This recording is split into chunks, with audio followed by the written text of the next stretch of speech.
सुनाओ वारी एनर्जीज। अब देखिए 2850 रुपए का प्राइस हमें देखने को मिला एंड 10% का करेक्शन हो गया है क्योंकि यहाँ पर इसका कॉम्पिटिटर प्रीमियर एनर्जीज के Q2 के नंबर आए एंड वॉरी एनर्जीज का यहाँ पर Q2 के नंबर आने हैं। प्रीमियर एनर्जीज के नंबर काफी बेकार रहे, आप कह सकते हैं कि ग्रोथ के नाम पर कुछ भी नहीं यहाँ पर देखने को मिल रहा है एंड हाई वैल्यूएशन पे चल रहा था। बट मैं आपको बता दूं वॉरी एनर्जीज में और भी ज्यादा खबर है एंड इन खबरों से यहाँ पर ये स्टॉक लगातार टूट रहे हैं। लॉजिक क्या है, क्या यहाँ पर हम बाई कर सकते हैं, क्या यहाँ पर हम होल्ड कर सकते हैं? तो पहले तो मैं बकवास की खबर के ऊपर बात करता हूं जो कि यहाँ पर चल पड़ी थी कि ट्रंप आ गए हैं तो वो ग्रीन एनर्जी को बिल्कुल भी सपोर्ट नहीं करते हैं। ये बात बिल्कुल गलत है। अगर आप देखें आज का माहौल तो कोई भी प्रेसिडेंट हो किसी भी कंट्री का आज की डेट में चिंतित है एंड हर जगह क्लाइमेट को लेकर प्रॉब्लम है।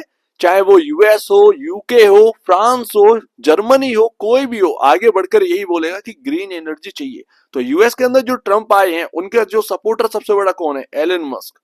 एंड एलन मस्क खुद भी यहाँ पर जो है ना सोलर एनर्जी की तरफ बढ़ रहे हैं। उनकी खुद की यहाँ पर सोलर पैनल बनाने वाली कंपनी है, काफी यूनिक यहाँ पर सोलर पैनल बनाते हैं। शायद वर्ल्ड के अंदर शायद इनके जैसा कोई सोलर पैनल बनाता भी ना हो, इतना यहाँ पर ब्यूटीफुल बनाते हैं। तो वो चीज ना आपको समझनी है, यहाँ पर इनको भी अपना बिजनेस बढ़ाना है।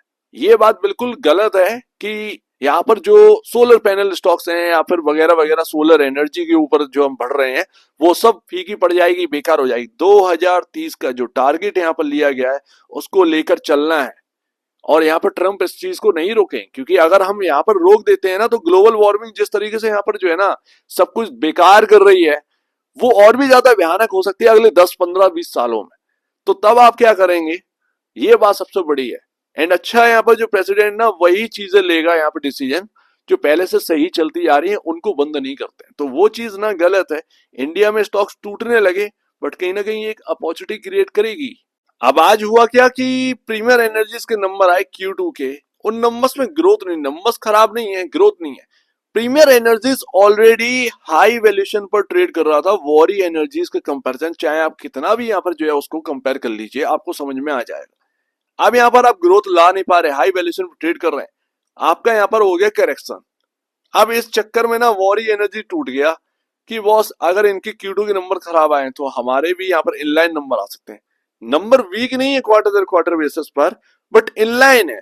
जो प्रॉफिटेबिलिटी पिछले क्वार्टर में थी वही इस क्वार्टर में निकल कर आई है, कोई ग्रोथ नहीं आई है। जैसे कि पिछले क्वार्टर कंपैरिजन 20% का कोई ग्रोथ हमें देखने को मिला हो, ऐसे में ना ये चीज नहीं हुई है, इसीलिए ये स्टॉक टूट गया। वॉरी एनर्जीज ऑलरेडी लो वैल्यूएशन में चल रहा था, अब वो टूटा है बिकॉज ऑफ खबरें कुछ ऐसी हैं। पहले ट्रंप आ गए, ऊपर से यहाँ पर प्रीमियर एनर्जीज आ गया, सभी स्टॉक टूट ही रहे थे तो वो भी टूट गया। अब जो करेक्शन है ये स्टॉक फिर से यहाँ पर 68.65 के पीई रेशियो पर आ गए जो कि कंफर्ट दे रहा है। भाई इंडस्ट्री पी के कंपैरिजन आपको कंफर्ट मिल रहा है, आपको पीयर कंपैरिजन यहाँ पर जो है कंपेयर करना चाहिए। आप प्रीमियर एनर्जीज को यहाँ पर वॉरी एनर्जी से कंपेयर करते रहेंगे तो कुछ भी समझ में नहीं आएगा। ये किस सेक्टर के अंदर काम करती है ये आपको पता होना चाहिए। कैपिटल गुड के अंदर है भाई, मैन्युफैक्चरर है, इलेक्ट्रिक इक्विपमेंट बनाती है ना ये कंपनी। आपको जो इलेक्ट्रिक इक्विपमेंट स्टॉक्स हैं उनसे कंपेयर करने चाहिए कि उनकी प्राइस टू बुक वैल्यू, उनका पी रेशियो कहां पर चल रहा है, उनकी सेल्स एंड प्रॉफिटेबिलिटी कहां पर है, तब जाकर आप एक अच्छा कंपेयर कर पाएंगे। अदरवाइज आपके कंपैरिजन का कोई रीजन नहीं है।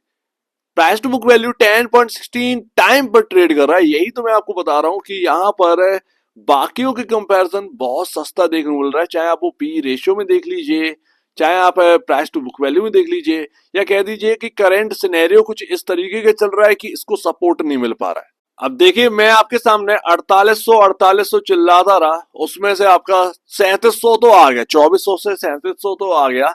इसीलिए मैं हमेशा आपसे यही कहता रहा कि जो होल्ड कर रहे हैं लॉन्ग टर्म के लिए, मैं सिर्फ उनके लिए बात कर रहा हूं ताकि कोई यहाँ पर ना एक्साइटमेंट में कोई नया पर्सन यहाँ पर खरीदे ना, क्योंकि वॉलेटिलिटी काफी हाई हो जाएगी, उसमें ट्रेडर भी शामिल है, इन्वेस्टर भी शामिल है। स्टॉक को तो वो वैल्यू मिलेगी मिलेगी, लेकिन उसमें कितना टाइम लग जाएगा ये एक बहुत बड़ी बात होती है। तो जो एक लंबा टाइम यहाँ पर नजरिया रख रहे हैं उनको कहीं ना कहीं ये हासिल हो सकता है, बट यहाँ पर शॉर्ट टर्म वाले के लिए वॉलेटिलिटी काफी ज्यादा है। अब देखिए ट्रम्प की खबर पर सब कुछ अच्छा चल रहा था, ट्रम्प की खबर आई एकदम से ये सभी स्टॉक जो है वो गिर गए।